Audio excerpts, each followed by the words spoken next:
I would like to welcome everyone to the regular meeting for the Monroe Planning Commission. Today is Monday, June 8th, 2026, and it is 7 p.m. Hannah, can you please do roll call? I'd be happy to. Commissioners present and establishing a quorum, Commissioners Balk, Dawkins, Lockhart, Lowe, Peterson, Walsh, and Wirch. Thank you. And with that, we do have a new planning commissioner tonight. Eric, would you mind briefly introducing yourself? Sure. My name is Eric Pedersen. I believe I'm a fourth or fifth generation Monrovian, if we'll call it that. I work currently as a nurse here at the school, Frylands, school nurse. Done healthcare for about 15 years, and I really am enthusiastically excited to help out the community and bring in my attention to detail to the Planning Commission. So thank you. Welcome. All right, moving on to public comments, and I do not, let's see really quick if we have anyone sign up for public comment tonight. We do also have a public hearing, so if anyone wishes to comment for that, it is separate from the standard. But nope, we do not have anyone sign up for public comment, so we will move on to agenda item 4.1, which is approval of minutes. Do I have a motion? I move that we approve the Planning Commission meeting minutes of April 27th, 2026. Thank you, Commissioner Balk. Do I have a second? Second. Thank you, Commissioner Lowe. Any additions or corrections to the minutes? No? All right. All in favor, say aye. Aye. Any opposed? No. Motion carries unanimously. Real quick, Melanie, just a reminder, if you want to be heard in Zoom and in the room, please press the button on your microphone. Thank you. All right, we will move on to agenda item 6.1, which is the public hearing for the 2027 to 2032 six-year capital improvement plan. And this will be led by Jordan. And so let's see here. I will call this public hearing to order. Jordan, are you ready to present for us, please? I am, thank you. Before we get started, I was just going to point out on the agenda bill under the previous discussion and public hearing titles, the years are incorrect, so I apologize for that. They're both showing way into the future, and they should be both 2026, so I apologize for that. So, yeah, good evening, Commission. Thanks for having me. I'm Jordan Ottow. I am a Public Works Operations Manager here at the city, and I'm presenting on the 2027-2032 Capital Improvement Plan. Next slide.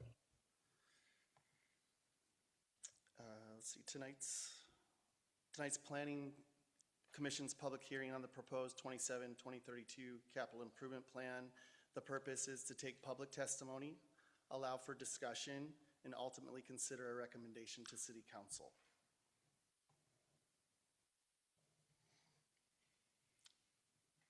The Capital Improvement Plan, or CIP, is the city's six-year plan for major infrastructure investments. It identifies projects needed to support growth, maintain levels of service, replace aging infrastructure, and implement the comprehensive plan. The proposed CIP includes approximately $205.6 million in planned investments across transportation, parks, utilities, and public facilities. So what's changed since the April review? We did have a couple changes since then. So staff made a few refinements to the proposed CIP. Completed projects that were actually taken off the CIP include the urban forestry program and the rotary field synthetic turf replacement. Both of those projects are going to be completed in 2026, so we didn't need those on the plan. Also, facility projects were reorganized to distinguish police facility projects from municipal campus projects, just to kind of separate those out, basically for transparency and readability. And then staff also coordinated with the utility planning staff to confirm that all proposed water and sewer projects remain consistent with the adopted utility service plans.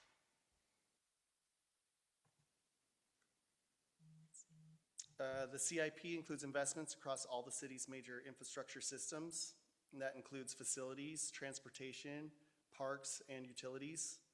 Some of the projects focus on maintaining and replacing aging infrastructure, while others address future growth, level of service needs, and community priorities. It's important to note that all the projects in the CIP are not fully funded today. The CIP identifies anticipated capital needs over the next 6 years and helps position the city to pursue grants, impact fees, partnerships, and other funding opportunities as they become available.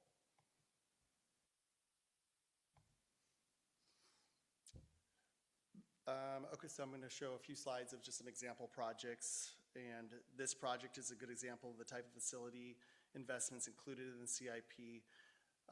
While it's not a large project, it addresses an important operational need within the police department, and the project would install HVAC improvements within the city's police evidence room to provide better temperature and environmental control for evidence storage. And that maintains appropriate environmental conditions, helps preserve evidence integrity, and reduces the risk of degradation over time. This improvement also supports accreditation standards and best practices for evidence management, helping the police department maintain professional and accountable operations. And this project is currently scheduled for 2027 with an estimated cost of approximately $53,000.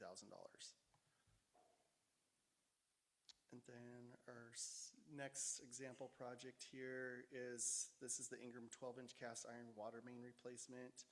This project is one of the city's higher priority water system investments. It focuses on replacing an aging 12-inch cast iron water main along Ingram Road. The line serves as a major distribution main within the city's water system and has experienced several significant breaks over the years. The line serves as a major distribution main. Oops, I'm sorry. Let's see. Yeah, in addition to the history of failures, portions of the main are located on a hillside. A major break in this area could result in significant erosion, property damage, and costly emergency repairs. So replacing the line proactively helps improve system reliability, reduce the risk of service interruptions, and protects both public and private infrastructure. The project is currently scheduled for 2027 with an estimated cost of $1.8 million. So it's an example of a utilities project. And then I have another one here for a parks project example. And this is playground equipment and facilities. And this project focuses on replacing aging playground equipment and park facilities throughout Monroe's park system. Much of this equipment was originally installed in the 1990s and has reached the end of its useful life. Wales Street Park and Cedar Grove Park are examples of locations where replacement needs have been identified, but the project's intended to support equipment replacement throughout the park system as priorities are evaluated. This project is planned over a 3-year period from 2027 through 2029, allowing the city to phase improvements and spread out the cost over multiple years and address higher priority replacement needs first. These investments help maintain safe, functional, and attractive parks for the community while reducing long-term maintenance and repair costs. And then lastly, a transportation project. While many of our transportation projects in the CIP focus on roadway improvements, sidewalk projects are equally important. Sidewalk improvements help close gaps in the pedestrian network, improve accessibility for all users, and create safer connections between neighborhoods, school parks, businesses, and public facilities.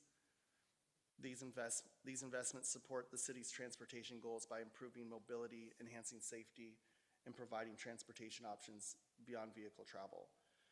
So some of the examples of projects that we'd have for sidewalks are, see the 154th Street, 179th Avenue, so there'll be sidewalk improvements on those locations, and then we also have a proposed sidewalk panel replacement program, which would be throughout the city. This side, okay, how capital projects are funded. Capital projects are funded through a variety of sources, including utility revenues, grants, impact fees, REIT, transportation benefit district revenues, and sometimes debt financing. Each funding source has specific restrictions in how it can be used, and many projects rely on a combination of funding sources. Let's see. No, let's go back to the other side still. Identification of a project in the CIP does not constitute funding approval or authorization to proceed with construction. Rather, the CIP is just identifying anticipated capital needs and helps position the city to pursue funding opportunities as they become available. Okay. Staff has provided draft finding of facts, conclusion, and recommendation for Commission's review and consideration as part of tonight's public hearing proceedings. The Planning Commission's role tonight is to evaluate the CIP as a planning document. Specifically, the Commission is being asked to consider whether the proposed CIP is consistent with the comprehensive plan, supports the city's adopted level of service standards, and meets Growth Management Act requirements. Following the public hearing, the Commission may forward a recommendation to City Council. Future decisions regarding project prioritization, funding, budgeting, and implementation will occur through separate City Council budget and capital planning processes.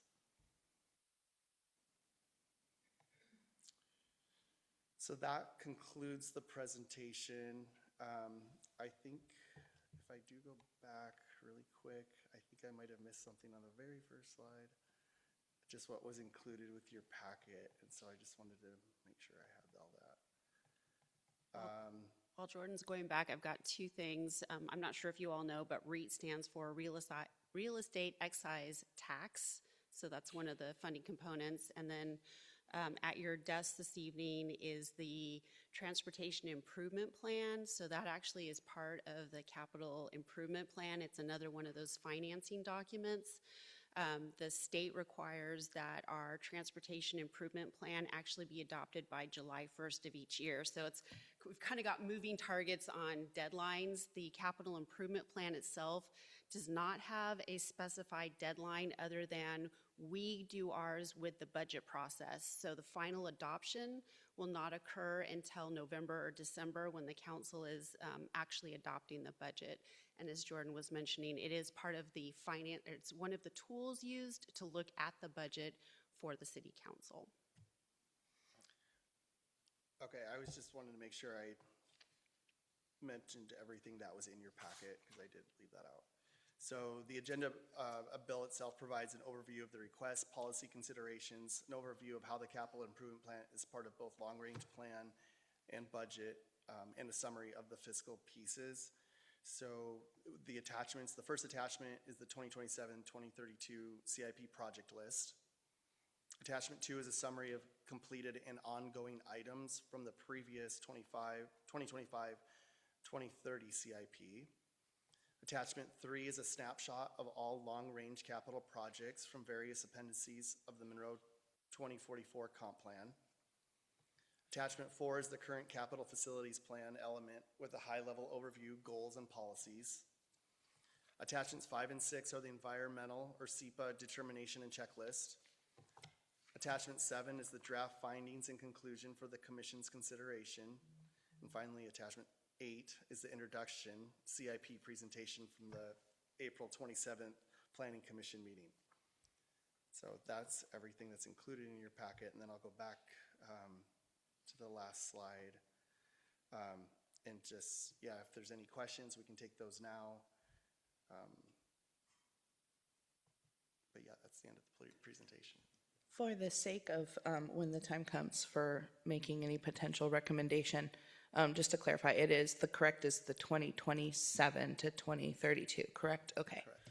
The paper we have says 2026, so up on the screen is the correct one.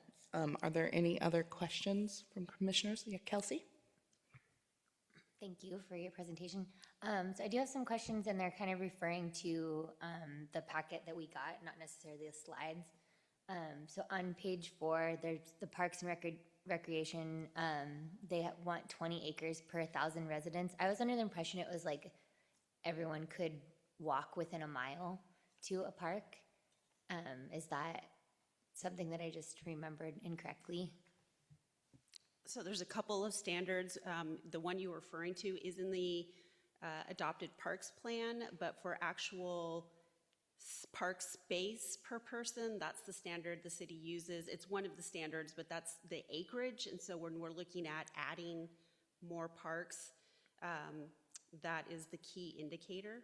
And so I can't remember if you were So here. like an umbrella under it. I might not have been here. Yeah, So I'm I know when we did this in 23 or 24, some of these questions came up, but the specific one that came up was there were concerns that there weren't enough parks identified basically south of US 2. And actually there's quite a bit of parkland south of US 2, and that was identified through those radius circles.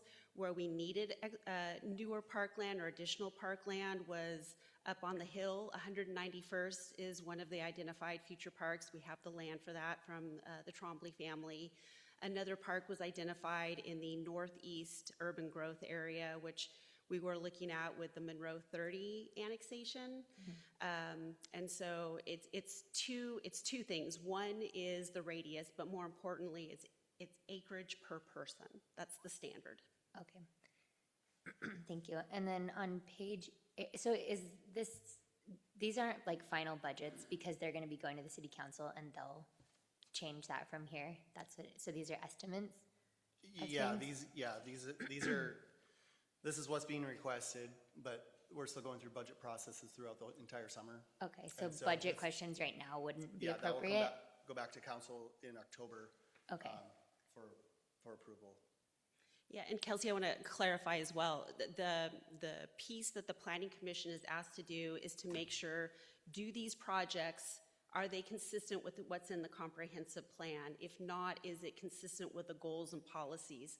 All of the budgeting pieces and the specific priorities, that is the council's job. Okay, got it. So That's what I thought. ask away your questions, but some of it might be actually stuff that the city council is responsible for. Okay, got it.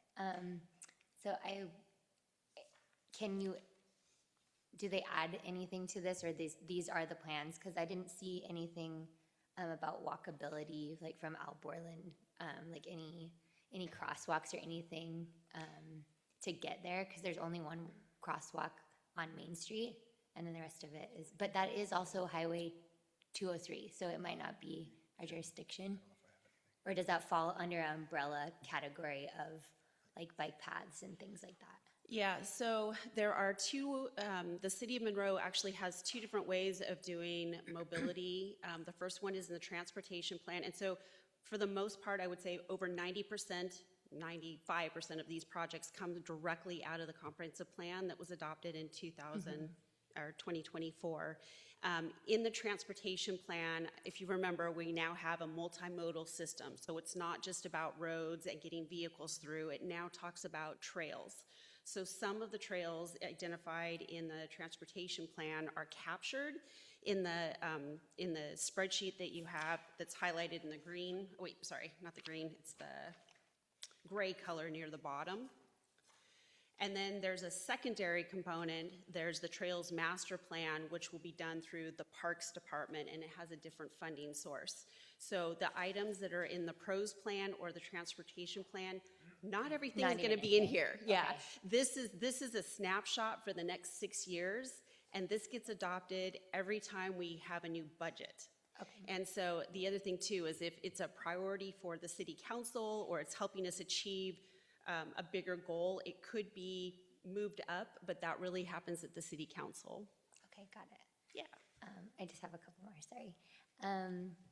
So if there's some blank list items, like on like page 13, there's some recommended improvements that don't have anything or budgets, it still could get adopted in there, or because city council is doing the budget stuff. Yeah, so as Jordan was explaining, there are several pots of funding for capital improvement projects. So those don't have it yet. And one of the biggest ones is going after grants if we don't have it in the general fund or it's not coming out of a utility.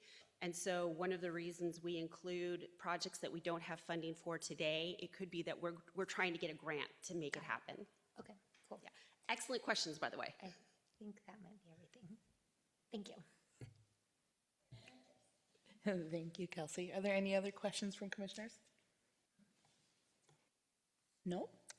All right, we will move on to public testimony. And again, if you would like to speak, you can raise your hand if you are online. And if you do speak, then each participant is allotted 3 minutes.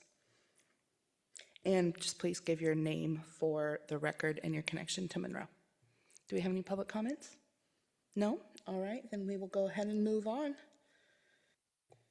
And that concludes the public hearing.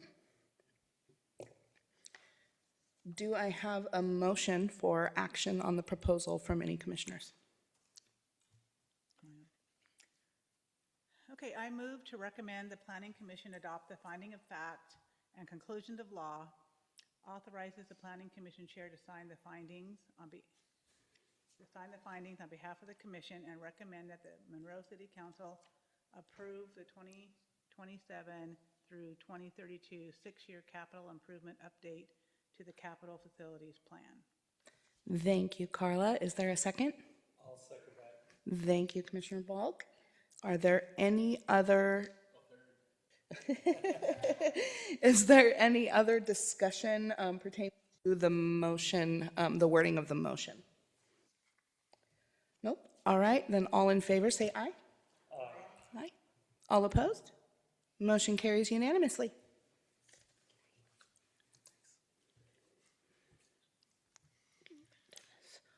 All right, moving on to old business, agenda item 7.1, the Middle Housing Code amendments, and Anita is going to talk to us about those.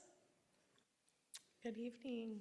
I'm just gonna pull up my presentation really quick. Let's see.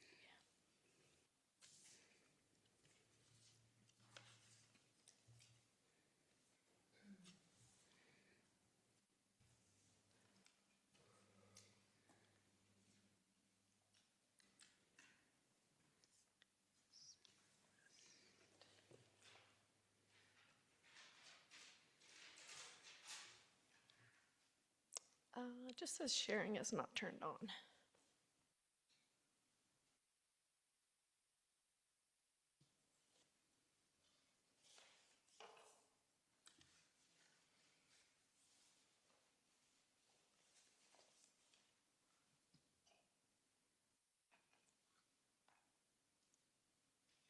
Thank you for your patience as we get our technical situation under control.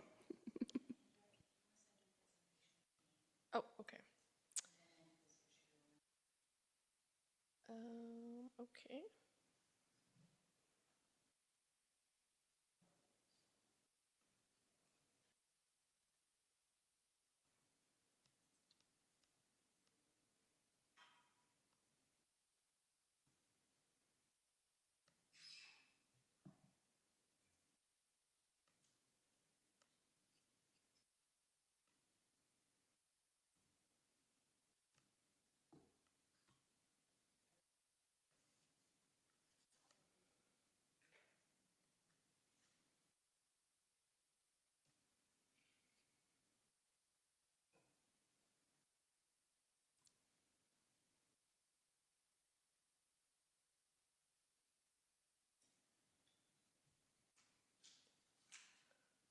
Oh, no, it's saying.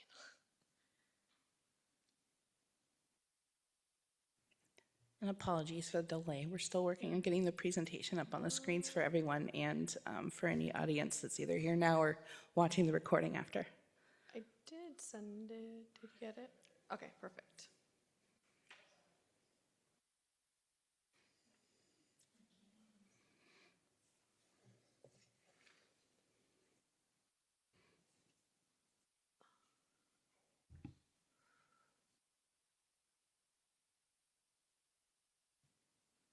And then I think if you want to say allow or decline or whatever.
We could try.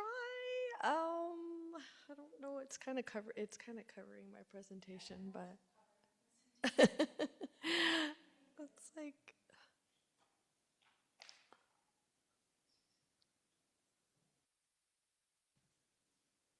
Let's see.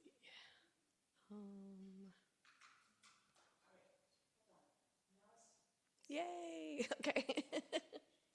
Okay, that's okay. Do you just want to go ahead and do? Because I think I can share now, but you can go ahead. Okay. Yeah. Let's see. Share.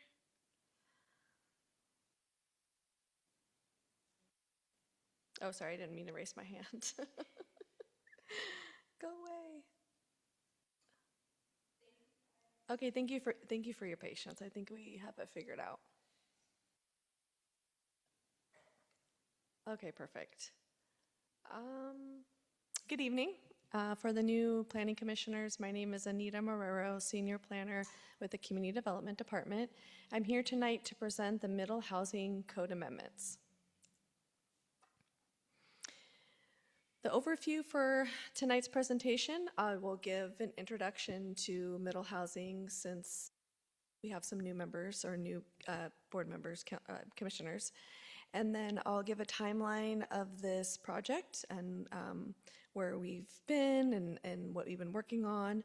I'll go through the proposed code amendments with you, and then at the end we'll go through the next steps as far as taking this through Planning Commission and then to Council.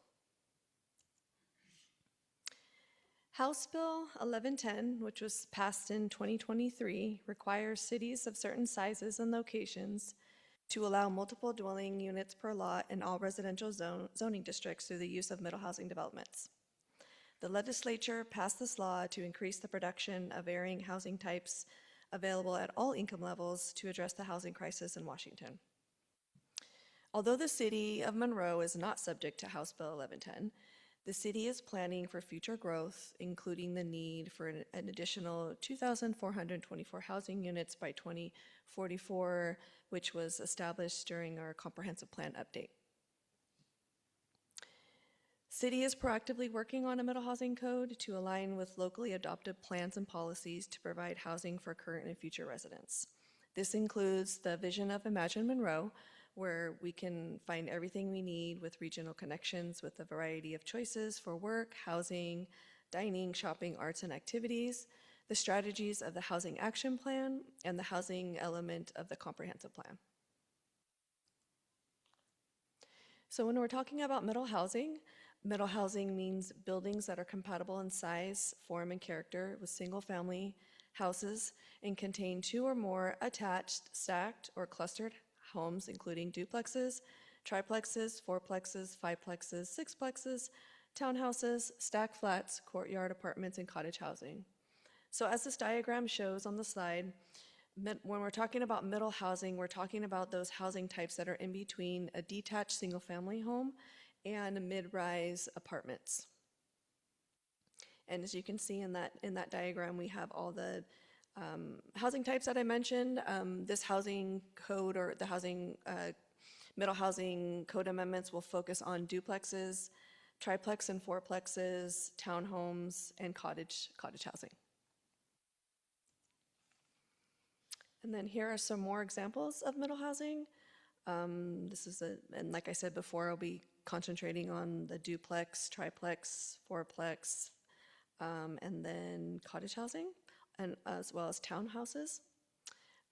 This is some examples from Department of Commerce's website. We also do have a lot of examples from around town as well that were provided in the Housing Action Plan. This is a timeline of this project. This project began in 2025.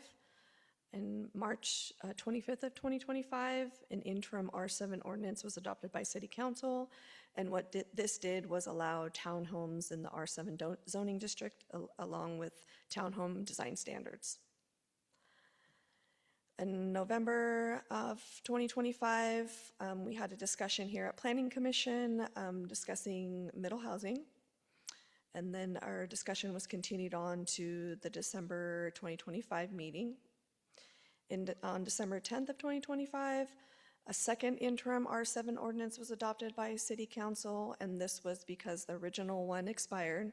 It did the same thing, allows townhomes in the R7 zoning district along with design standards.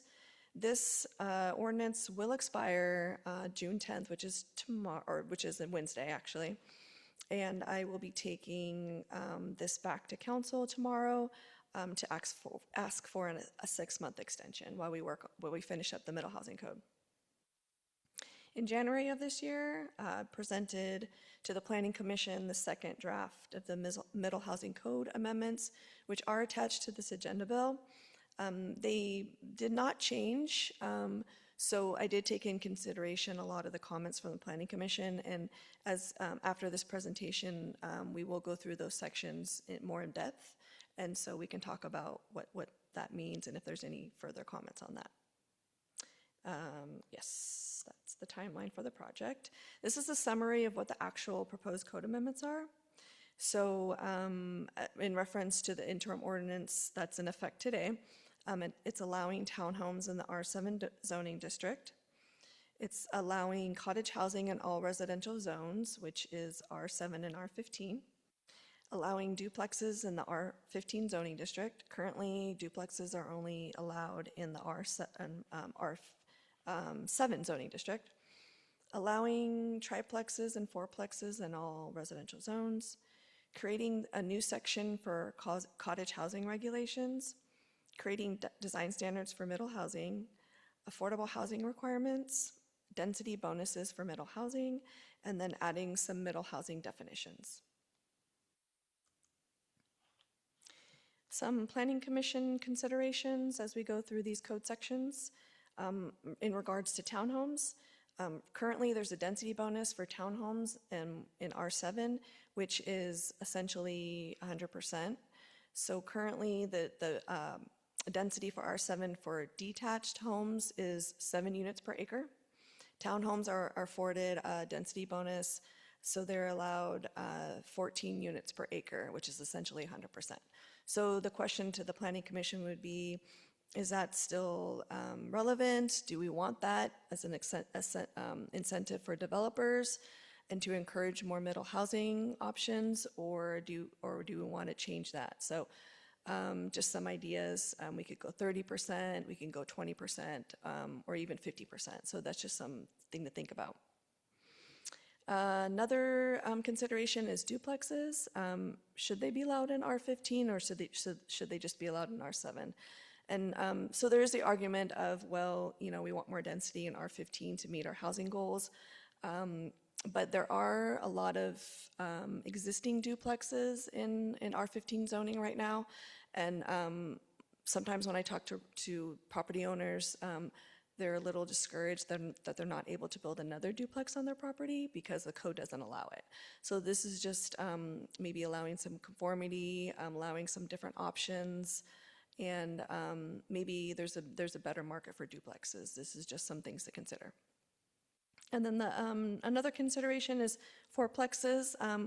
I'm proposing that they be allowed in R7 zoning, but if that's not something that the Planning Commission is thinking of, we could take that out and just leave it in the R15 zone.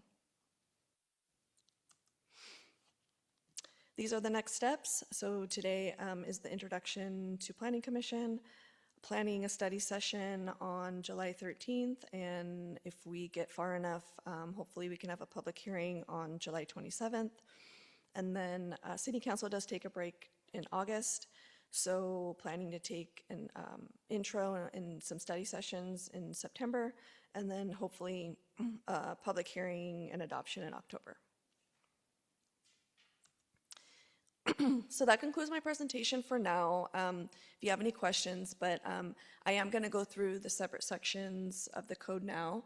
But if you have any questions before we get started, feel free to ask them to me now, or we can wait. Are there any questions currently? No, go ahead. Oh, great. Okay, so if you go to your agenda bill, all the code sections are attached. So the first one that we'll work on is section MMC 22.12.030. This is the C definitions. And essentially, all this is adding, and you can see it's in the red, highlighted and underlined. It's, we're just adding the definition of cottage housing because we currently do not have a definition for cottage housing. And it's just a small scale detached residential units on a single lot with a common open space. So that's all that section is adding. And then if you go to the next section, it's Can you MMC. say the page number? Oh, Sorry, can Yep. you say the page number? Or did you say the page number? It's 45. 45. I'm sorry, I didn't hear that. I'm just, when you talk about it, can you say the page number? Oh, Or, yeah, I have different, yeah, I can pull it up. thank you. Yeah, I have different. So this says 39. Is that the same for you? Oh, okay. Yeah.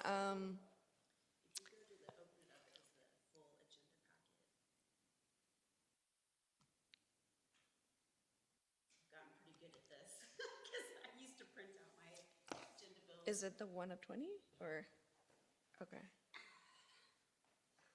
Okay, so if you go to the planning commission meeting for tonight, Yes, I did. and then instead of hitting, go to the top. Okay, so instead of hitting, I'll scroll down just a little bit. So hit that instead Oh, of the agenda packet? Okay. Yeah, and then as you scroll down, it will have all the page numbers. Okay, thank you. Okay, so that would be page, let's see.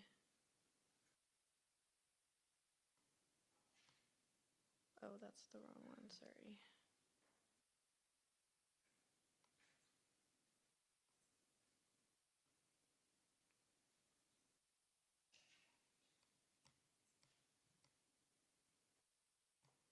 Okay, I see what you're saying. So that would be page.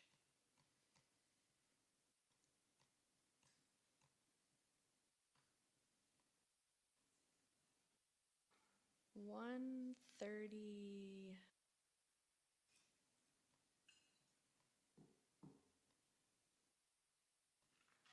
140. So that, yeah, that's just adding a definition of cottage housing. So the next section is the M definitions. And I'll find that page for you. So this one is just adding, so it's page 156, and it's just adding a definition for middle housing since we don't have one.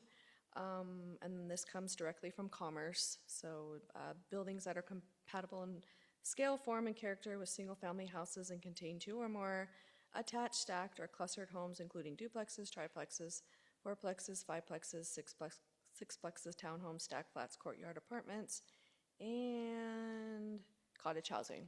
So that encompasses all of middle housing.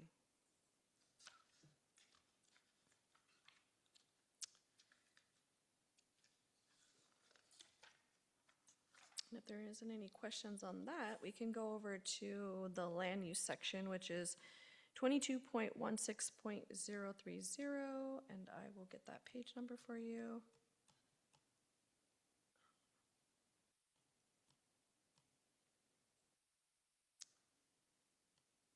That is page 161. It starts on page 161. So this is our land use table. And this is for both R7 and R15. And the proposed amendments are red font underlined. So we're proposing under dwelling units attached to add fourplex, townhomes, triplex. And so they would be outright permitted in R7 and R15. Then there's this separate use because we don't currently have cottage housing. So a separate use for cottage housing, which would be permitted in R7 and R15.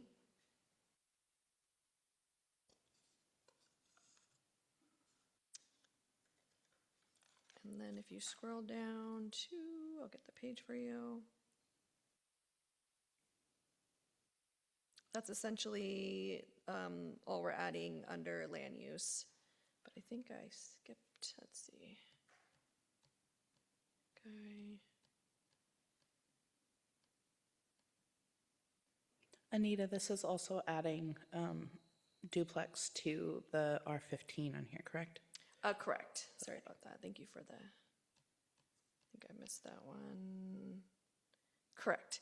So thank you for saying that. So yeah, so duplex is already permitted in the R7, and so this is just adding the duplex use in R15.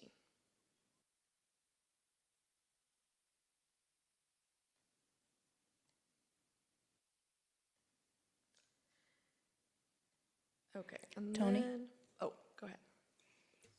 Thank you. And refresh my memory why duplexes were not allowed previously in R15? The reasoning behind it?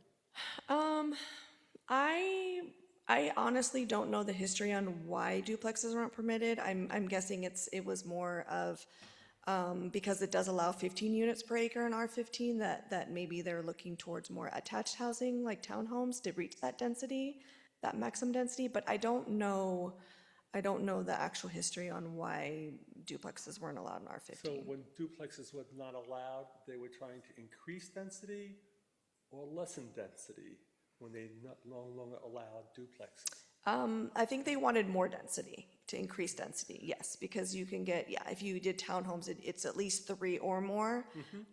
With the duplexes, only 2 units. So I believe in that zone anyways, they wanted to increase density. And so considering that we're trying to give more middle housing, but also creates greater density, that by including duplexes in R15, we are going against that goal.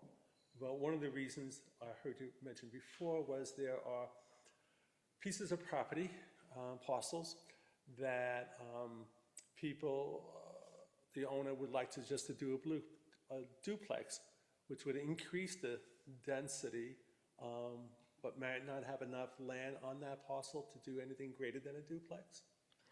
That's correct, exactly, yes. Okay.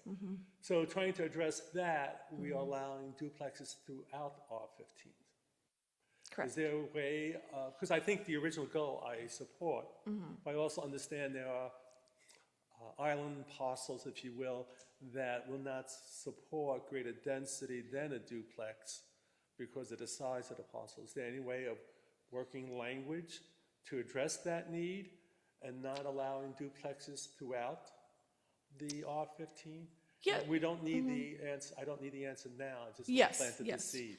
Yes, but I do, yes, that is a great point. I do see that we could possibly put some language in there because where I'm coming from is just my experience with, like you said, property owners that already have existing duplexes or property that wouldn't allow townhomes, right, for density, versus the vacant land where if you were just putting duplexes on there, you're not reaching your max density, so that defeats the purpose, right?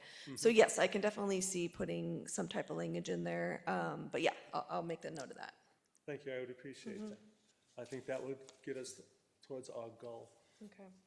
And still give the flexibility for those people who have parcels that are too small to do anything more than a duplex for density. Thank you.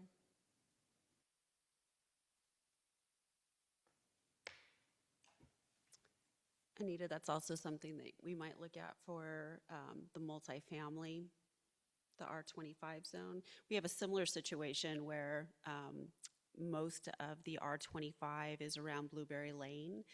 And as you drive by there, you'll notice there's at least 3 streets that are detached dwellings, not apartments. And so they don't have a whole lot of opportunity. You'd have to see several structures taken down to actually achieve the density that we're going after. So that might be, with the language, that might be a solution for that zone as well. So thank you for bringing that to our attention.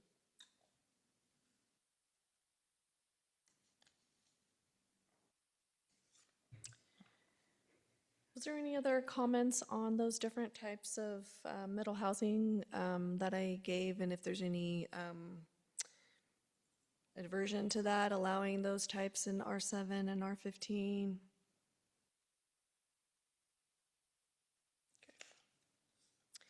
And I apologize for not including the townhome, the interim ordinance in here.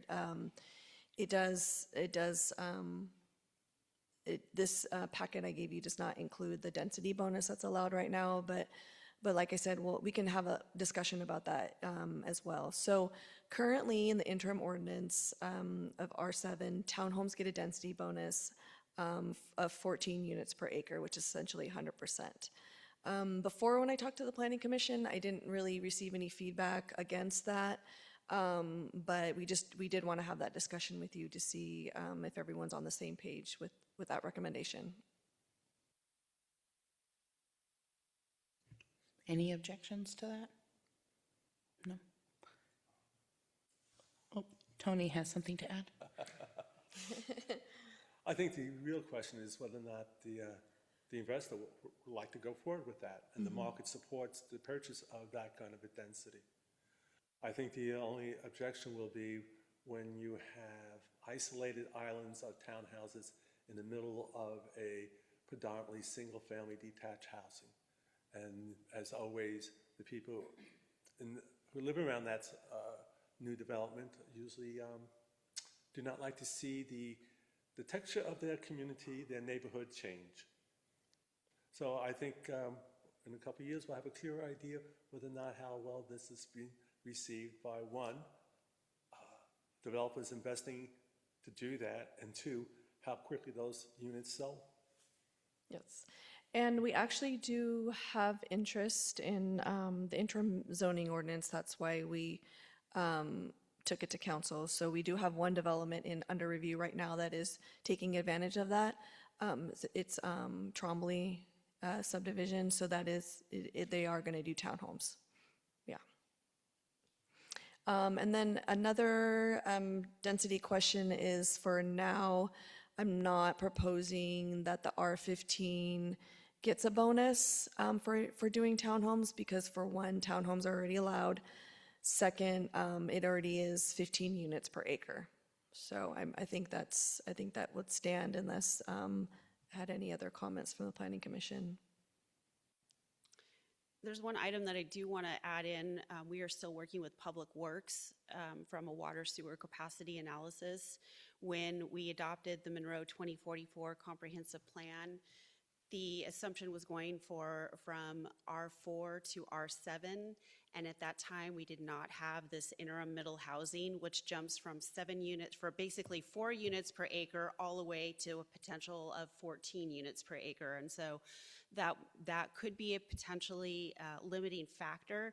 Based on our initial meeting with Public Works, they are not concerned, but we need to finish our due diligence. So if there is concern, that would be a potential for Anita coming back and saying, well, the number crunching looks like we might need to look at lower than doubling your unit count. We might look at something smaller. So that's the only other thing I want to make you aware of.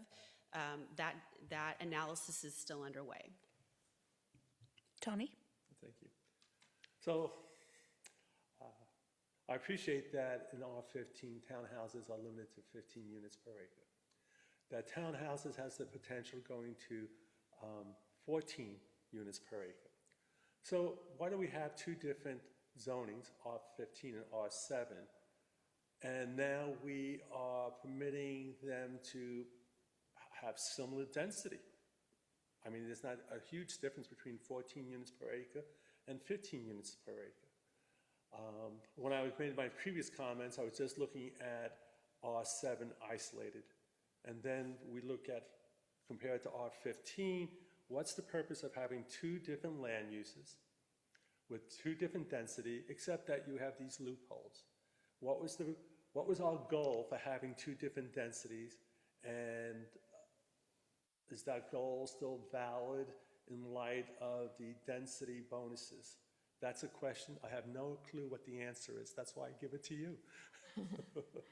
Yes, no, that's a great question. I think, so initially, the reasoning for the bonus for the R7 townhomes is because we wanted to encourage the middle housing. If we just had R15 and no R7, then, you know, there's a potential that it would still just be the big houses, detached houses, and no yeah, no variety of housing within that. So that's kind of our way to encourage it. But I get what you're saying, like, what's the difference if you get that bonus? But I think it's the difference between a middle housing and then just a standard, single-family dwelling. So it leads to the question that you've asked, which is 100% bonus the appropriate bonus to incentivize and still achieve the goals that why we had two separate land use? And how high does this incentive has to be to encourage that to take place? And again, I have no clue what the answer is. I think that's one of the things that you would need to talk to a developer with, to have a sense of what are the dynamics of the development and what they would need for townhouses. So, because I encourage greater density, do not get me wrong. Yeah.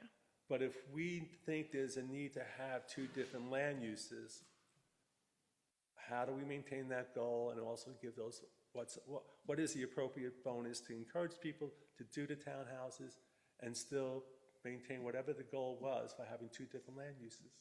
Okay. No, that's great. So yes, I've mostly just been comparing other codes to see what their density bonuses are. That's how I came up with what I came up with. But yeah, that's great to reach out to the development community to see what they're thinking of. So you said, if I could ask a follow-up question, so when you were doing your research, the 100% was what other cities did for bonuses?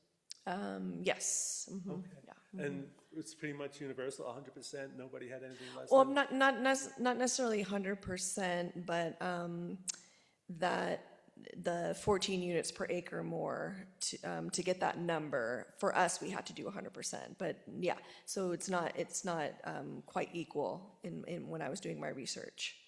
But yeah.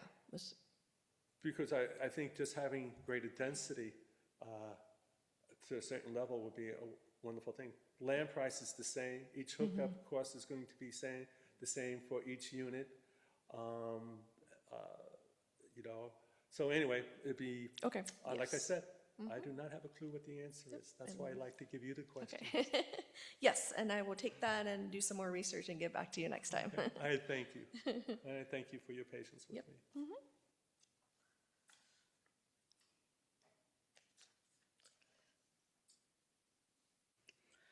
Oh, yep, Kelsey? Oh, we'll go there. All right, we'll go with Kelsey first. I agree with that. Like, so are we saying R15 is just, it doesn't get any bonus for townhouses? That's what we're kind of, that's where we're at right now. Correct, not proposing any, Okay. since it already is the 15 units per acre. I do think we need to relook at that. If we're getting double for R7, why wouldn't we do that for R15? Is it because it's where it is? Is that more, or Just because the density is already currently so high that I was just thinking that, yeah, just be mindful of like we were talking about utilities, water and sewer capacity, things like that. and that would be like an umbrella after. Okay, maybe we can do this many, but then Yeah. there would already be things in place to say no, that we don't have the capacity after. So having, I think, more early so they can't go backwards would be better. Okay. Because they can always just do, oh wait, does that mean they have to do that many, or it's just the option? You mean the 15 units per acre? Yeah. That's just what it is. So it depends on the size of your land. It's not, you don't have to do 15 units, but that's just what the maximum you can do with your property. Got it. Okay, yeah, I'll look into that too. Yeah, as soon as we figure out some of the numbers for the water and sewer as well, maybe we can get a bit better idea of what number, because there also is in the next section that we'll talk about is the cottage housing, and that allows a density bonus as well.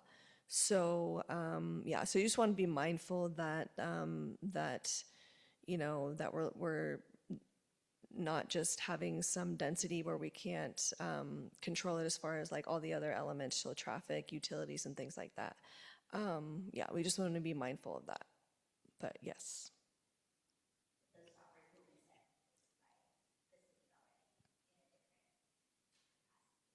What will? Kelsey, you're not on. Sorry, but those like, okay, we're saying we can have 30 houses here, but then they'll go and they'll propose that and they say, okay, we don't have the capacity to do that because of sewer. Will that block them? So that'll be a separate way that it doesn't happen.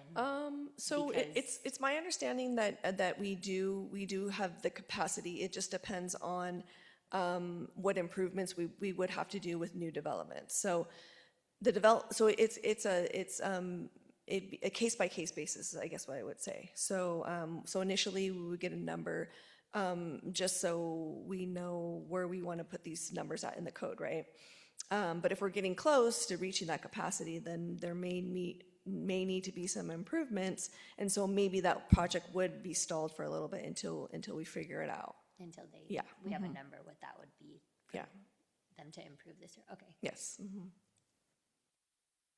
Carla? Okay, I kind of want to clarify. So middle housing is basically to have smaller units at lower costs for people, correct? Yes. So correct. So a variety of housing options. Right. Sometimes they're not actually considered affordable, but they would be significantly less than a big 3,000 square foot single family home. Correct. Yes. Right, because we're kind of like trying to do, instead of one big, like say 3,000 square foot home, doing Yes. 1,000, so you're getting people into housing at a lower cost. Yes, lower cost and like different types of housing. So like for seniors, first time home buyers, things like that, just having a range so that you can start here and then kind of move your way up. And then if at one point you do want the big single family home, you can work your way up. Right. And then if you retire, you go down. So yeah, it's just a, So with the townhouse concept, it could be in middle housing or just labeled a townhouse. It doesn't have to be middle housing then. townhomes are considered middle housing. Always? Yes. Because I mean, I've seen townhouses out there that are very big and very expensive, and I mean, there's $1 million townhouses. And Yes, exactly. So it's not, so middle housing doesn't always mean affordable, unfortunately, but they are. It would still be compared to that townhome that maybe it cost $1 million, but then the detached single family would be $2 million. So I mean, if you compare it, it still is less. So it is still considered middle housing as far as defined by the state. It is in that definition. So middle housing is different than affordable, so if that makes sense. Yeah. Okay, thank you. Tony? Yeah, thank you. The other thing is to remember is size doesn't determine the price of a house. Supply and demand determines the price of a house. And one of the things by doing all these different types of housing is that it makes it easier to increase the supply. And when there's a greater supply, theoretically, the prices go down. That is the true price. Because I can show you many small houses in different cities that are multi-million-dollar houses, and they're not that because they're fancy. It's just because the demand is very high, and so the price goes up.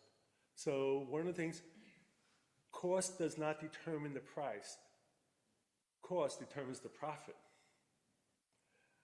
And so, so I just want to remind people that yes, the size of the house does not determine the price. It is the demand. And by creating more opportunities for development, we're hoping to increase the supply and therefore, if nothing else, stabilize the prices. Yes, thank you. Kelsey? Okay, I think we've talked about this a couple of times, but if you could remind me of like, when we talked about it before, offering more density and there would be like a 20%, I don't know that they had to be at a certain price so that they could get that density, or not a price, but like under a market value. Where was that and where would that be in our code? Because Yes. I haven't seen that in a while. Okay, so yes, we do have a separate chapter, affordable housing. Okay. And so that goes through actual affordable housing units, and that's based on percentage of AMI. So that, and then from there, you can get density bonuses if you do affordable housing units. So that is a separate chapter. Okay, and so would we be able, if we didn't change the density here, and we kept that affordable housing part, and the density was high, could they still get the higher density there? Possibly, if Without they, it being zoned for, you know, zoned for 14? yeah. So these would be separate and it could still apply? Because then now I'm thinking if that applies there for the affordable, that's how we get both of those goals. We get more and affordable at the same time. Correct, yes. So, Okay. so yes, it's possible if a developer came in and they wanted to do, usually it'd be, the whole development would be affordable housing development, but it's possible that they could incorporate some affordable housing units into their market rate homes. Yes, correct, if they wanted the bonus. It's not so that part's not a requirement, but you can do that. Okay. It would be nice to see them side by side when we do talk about it again, just to understand the density of those so that we don't give all the density to these luxury townhomes, and keep it so that these things are affordable. Okay, I mean, I can, yeah, I can. It's a lot to think about on my side. Yeah, Like, I'm like, it's like, it's a little, yeah, I get what you're saying. It's a little separate though, just because, yeah, when we're talking, like I said, when we're talking about middle housing, we're not necessarily talking about affordable housing. So, but I can, yeah, I can bring some of the sections of that chapter in just so we can get a picture of what the density looks like anyways. Okay. Just to give you an idea. Thank you. Yeah. So to kind of touch on that a little bit, the city essentially, I mean, I know that the city is limited on what it can require. Like we have our zoning requirements and stuff, but if a developer can do what they want, like if they can get their $1 million+ townhome in within the density, there's not a ton that the city can do to stop because they want more affordable housing, correct? And so like our affordable housing thing, it's still not a requirement, it's an incentivization, hoping that we get more. And also the word affordable now to a lot of people is kind of insulting because nothing is really affordable right now. Yeah. But I know that like when you say affordable, it's relative to the other things in the area. And so yes, the goal with the city is to have more units that are more affordable in comparison to other area options. But we don't have anything in place that's requiring affordable housing, correct? Well, so currently, no.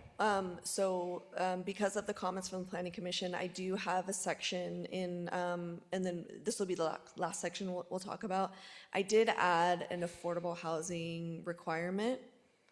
So yeah, we can talk about that as well. Okay. Yeah, so yes, but yes, so now we are required to provide housing for all income levels. So that's the tricky part, right? So it's the hope that with middle housing, we won't be able to reach the lowest of the income bracket, but we're trying to reach 80, maybe 80% AMI. So just to give some better options for people in Monroe. But yes, that's a great question. So the next section, which is on page 167, this is the cottage housing code section that we're adding. And I didn't really get any comments before from the Planning Commission, so this hasn't really changed.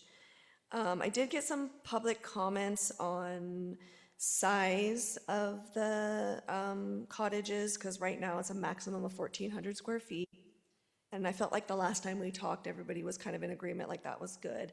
But I did get a public comment that possibly that could be bigger or larger. Also, there was the comment on possibly having the garage size bigger. Because right now, I think, or larger, sorry, I think it's 200 square feet that wouldn't be counted towards the 1,200. And so I'll look at that as well, because the comment was about how that's too small for one car to fit, is the 200 square feet. So I can look at that to see some dimensions for cars to see if that would fit. But other than that, nothing's really changed from this code section. I did get help with our consultant on this one, and I did look at some other cities' codes. So if there was something in this code section that didn't seem right to you or it's not correct, you can go ahead and let me know. And it doesn't have to be today either if you didn't get a chance to look at it. But like I said, I didn't really get any comments from the last time. It does also provide some standards on what the cottage housing developments would look like. It has some nice graphics. I think the only thing I need to change is there's some of the numbering's not correct, so I might need to fix that. But there are also design standards on what the cottages need to look like. So yeah, I don't know if anyone had any comments for this at this point. Tony? Just curious, how did you come up with the size for 1,400 square feet? It originally came from the model code that I received from the consultants, but also I did look at, I think in particular I looked at City of Snohomish's, and there was never any reasoning why it was that size, but I just know that, they want to keep them small. 2 stories is the max, definitely, or 1.5 stories to 2 stories. But yeah, that's just kind of what the norm was the 1,400 square feet. So I don't know if anyone had any other thoughts on that. I appreciate the research done. I just find it curious that when West Monroe was being built, many of the houses were 1,400 square feet. So does that make that a cottage development? Just curious, just curious. Anyway, I just... Yeah. So do you like that, Tony? I'm just saying, like, when I heard 1,400 square feet, knowing that 15 years, well, I guess it's 20 years ago, let's be frank, Tony, that was considered the norm of housing, not a cottage, which denotes a smaller house and such. Yeah, I see what you're saying. I was going to say, when cottage housing became hip back in the early 2000s, the goal was to limit them to 1,000 square feet. And the intent was, or the strategy was, that if you have a smaller unit, you could build more of them. And at that time, they weren't talking about 2-story, they were all single-story. And it was reducing the cost of construction. Yes. That was 25 years ago. So things have changed. And many, well, some at that time, were communities, co-op communities being built and being encouraged as affordable, where a group of people purchased the land, developed the land, and build the houses, and to ensure that they would have affordable housing, since they were no longer in the supply and demand, but rather built their own homes and built a community. Anyway, thank you.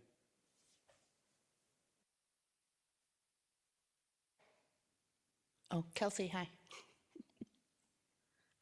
Did we land on 1 parking spot or 2 for each of those? I'm looking. I think, let's see.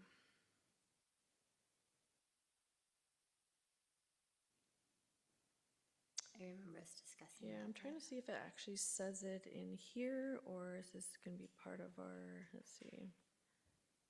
I think when we were talking about parking, we were still going to say it's the 2 per dwelling unit, which is what our current parking code is. I don't think yeah, that's what I think it's going to be. I don't think we said it was only going to be 1 parking spot for cottages. Okay, thanks.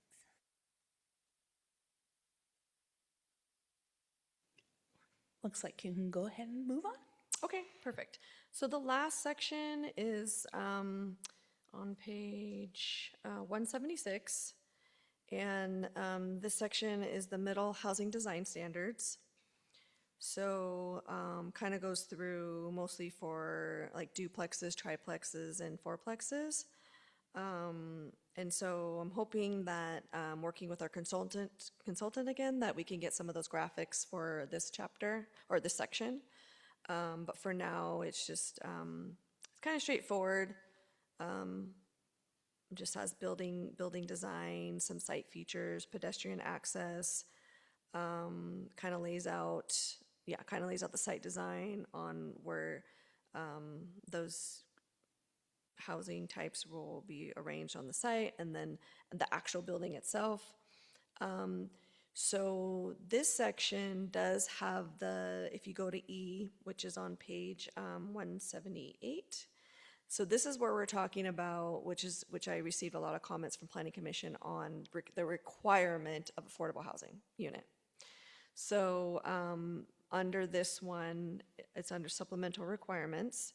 And so what it's saying is that for detached residential 7 units per acre, so R7, that new developments containing more than 9 units will be required to provide 10% of the units as affordable housing units, with a minimum of 1 affordable housing unit per development. And then it just references the affordable housing chapter where you can get bonuses. Yes. Tony? Thank you. So I'm doing development. I have 10 houses. I'm in R7, and one of them has to be affordable. I assume you'll talk about less than 80% of median income? Yes. Okay. Yes. So it's a detached single-family house. Correct. How do we keep track of who's it's sold to? Yes, Two. that's And then the second question I yes. have is how do we ensure that it stays within in the future affordable for 80% or less? Yes. And so anyway, there you go. No, that was my question today. Internally, I had that question. When I was reading over it again, I said, "Oh, wait, how are we going to make sure that it's affordable?" Have you looked into community land trust and such? That they might be, especially for a larger development that has like 30 houses and 10% of them are 3. They are always looking for opportunities where they can secure land and create long-term affordable housing where they maintain the ownership of the land and the house, the building itself becomes the ownership opportunity. Anyway, it's a suggestion that you might want to look into that. Yes. So do you know, because yes, so CLT, but if it's for a developer, let's say one of the big developers, so how that works is they would let the CLT take over say the 5 houses they needed to be affordable. I guess I don't know how that works. Well, that'd be an interesting, more intense conversation. Okay, It could be yeah. they say, hey, I need 5 units to be affordable. Here's a piece of land that you can build 5 houses. Oh, okay. And here it is. I'll put all the infrastructure in place, the pavement of the streets, the sewer hookups, blah, blah, blah. And you guys build it. Maybe that is the approach. Okay. For the developer, it takes something that's unknown to him, probably, or her. That is building affordable housing, selling affordable housing, and such, and putting that into the hands of an organization that has and is developing that expertise, and also ensures that if it's a community land trust, that it stays affordable. Because there have been projects in this community, Housing Hope. There's no guarantee that stock stays affordable once the present owners decide to sell the land. And the community land trust has a greater potential, if not an absolute potential, of ensuring that housing unit stays affordable long-term because they retain the ownership. They have mechanism to determine how much of the increase of the value of the house the new owners can. Anyway, like I said, this is something that a traditional developer probably doesn't have a lot of expertise and would gladly hand over something like that to an organization that has that expertise. And to my knowledge, community land trusts are one of the few that can ensure long-term affordability Okay. and such. Yeah, that was my struggle too with this, because I put this in there because with the feedback of the planning commission, right? But then when I started thinking more about it, like you said, like how are you gonna make it affordable forever, basically, right? So, and I only could think of putting something on the deed, but it looks like that doesn't work, right? That won't do anything there. And do you have the opportunity to keep track of it and Yeah, and such? that's, yeah. Now, if it's a rental unit or a development that has a small little apartment, then you have a broader opportunity. Yeah. Housing Hope, community land trust, even for that too. Yeah. But you have more opportunities. But I guess the point I'm trying to drive home more than anything is that it takes expertise to manage that. A developer has enough on their hands managing the risk of their development without taking on something that is beyond their experience. And they would probably be more open to something like that if it's something they can hand off to an organization and such. You might have, haven't been keeping track of Housing Hope that closely. I don't know if they're getting into the land trust. But anyway, there you Okay, go. yes. I'll get off my soapbox. Yeah, thank you, yeah. Kelsey? ARC Homes in Woodinville do this, and they can only sell the homes for 6% more of that per year. So like if we require it to be, let's say, 500,000, or that's not that affordable, but 500,000 for that townhome or that cottage, it can only be sold for 6% more the next year, or 12% the next year for 2 years, or whatever predetermined amount more. And I don't know how they set it up if it's on title, but Yeah, that's it's what I was gonna possible that say. it could be on title where it's like, you know, in the title report, this cannot exceed this certain amount of purchase price per however many years, starting at, you know, the predetermined 80% of what the census says our medium income Okay, so Woodinville does it, but you're just not sure how they do it, is it? Yeah, but I could look more into it, and I could Oh, ask. they do, okay. You said it's through Arch, correct? Yeah, Yeah, Okay. so it would be similar to but I don't know if it's a AHA land. and the Housing Authority up here. Interesting, okay, yeah, I'll look into that. The other one too is the city of Marysville has this, and I can't remember how it was done on the deed or title, but the city actually keeps track of the properties that are within that group. And one additional challenge that we would definitely want to figure out is it's harder when somebody is coming to purchase it, and I can't remember if it was the financing tools or the loans. So there are pieces that need to be figured out, but it Yeah, works in lenders other don't like communities. that. Yeah.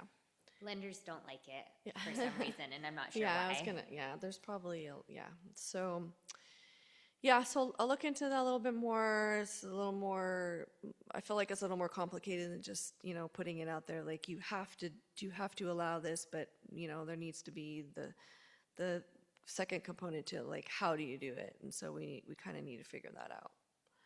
But yeah, that was the end of the proposed code amendments. I did want to say that, so I know Kelsey had a lot of great questions on utilities and how does this work when you're trying to put in these small developments, infill developments in the city. So what I can say is that this project, Middle Housing, is phase one. So this is going to be allowing these uses in all residential zones, right? The second phase is going to have to be working with Public Works because they have their own separate code. And I've already had some discussions with them, but it's going to take some longer and deeper discussions, and then ultimately from council to see if they want to do that, if they want to provide anything in their code for middle housing developments. But currently, unfortunately, these middle housing developments would have to go by what the code says today as far as the utilities, improvements, water, sewer, storm, all that. But we will be working on it in the future. Some ideas came up as for like frontage improvements, like maybe we can do some type of in lieu of at the time, and then there might be some things we can do with that. But for now, yeah, it's going to have to be a deeper conversation, and we're going to have to bring a lot more people in for that for that to change in the city. But for now, I think just getting this out there, giving the opportunity, having some choices for developers is the first step, and then we can work on some things with our engineering department. But yeah, if you have any other questions, I'm going to be doing some research for Tony and for Kelsey. So if anybody has any things they want me to research as I bring this back, I'll have like about a month before I need to bring it back. So I have some time to do some research. I think I just wanted to add another voice in support of doing that research about the affordable housing, because I think it's been clear, with conversations we've had over the years, that it's an important element for Planning Commission, and I hope for City Council as well. And I just, with the amount of development that's happening in the area in general, I would love to see us have a requirement of some kind. Even if it's, I don't want to say minimal, but even if it's limited in scope, I still like to see requirements sooner than later, so before we get to a point of no return with some of that, because there is still only so much land that's in our community that can still be developed without things starting to get to the point of being torn down and rebuilt, which will happen over the years. But I'd love to see something in place as soon as we're able. But I also know the amount of work that goes into it. But we are not, as Monroe, we're not like inventing the wheel there, I don't think. So I imagine that Woodinville's been mentioned, and I imagine there's some other communities that I would hope have seen some success in that area. So maybe we can, I know there's budget, there's staffing concerns, time concerns, and all that, because this is not your only job. This is just a piece of the bigger job. So to be able to model off other communities can always be helpful, because in those examples, the time's already been put in by somebody else. So I appreciate all the time that has gone into this and the changes and the additions that have been made based on comments and questions that we have had. So I know it means a lot to me as a commissioner that you take what we ask and what we say seriously to incorporate that into these pieces as we move forward. So thank you for all of that. Yes, thank you. All right, if there are no other comments or questions on this, we can move along to agenda item 9.1, which is the Community Development April 2026 monthly report, which Hannah will be giving us. Hi, everyone. All right, so we have the April 2026 Community Development Monthly Report. You'll notice on the front page, we do not have a project highlight, and that's because we had so many pre-application meetings in April. So if you have any questions about the pre-application meetings, I'd be happy to answer those to the best of my ability. Besides that, on the front page, you'll notice under the building permits highlight that the new fire station application for their building permits has come in. So that's for Surfer Station 32. They're off of Oak Street behind Coastal. So we're gonna get a new fire station here in town, hopefully, if everything goes well. Moving on, does anyone have questions about the front page first? With those pre-application meetings, Yes. since it's been since April, has there been any movement on any of these further than the pre-application meeting? Kind of. So there is one project in particular that it's the Gold's Gym. They have applied for a conditional use permit to occupy that space. We are still working on the conditional use permit while we are also going through an interim code amendment that would permit the gym to be in that space. So the ball is rolling to get them into the space one way or another. but that is the only movement we have seen on any of these projects. Actually, we do have one more. The vending machine business at 123 North Lewis has walked away. And that's the former, what was it called? The Bargain Barn and the HVAC business there on Lewis. Moving on to projects, there have been no updates to the projects besides under site plan review, Surfer Station 32. That site plan review has been approved, and they're moving on to the building phase. For the building department, really great news. Our building official, Stacy Criswell, was voted as the second vice president for the Washington Association of Building Officials.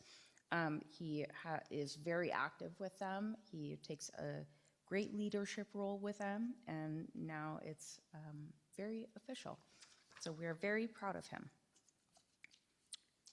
Moving on, you'll see the number of applications received and the permits issued. Code enforcement, right now, Kevin has been dealing with a lot of complaints about vegetation. So our department has been working closely with Public Works to get those complaints handled. The next page is business licenses. If anyone has questions about the business licenses, feel free to let me know.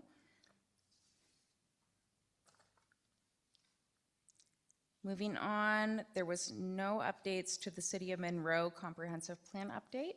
There have been some updates to the code amendments that are listed in this report. So under the interim R7 zoning ordinance, the update is a proposal to extend the interim regulations will be presented to City Council in June 2026. In the STEP and co-housing, that code amendment is now on hold.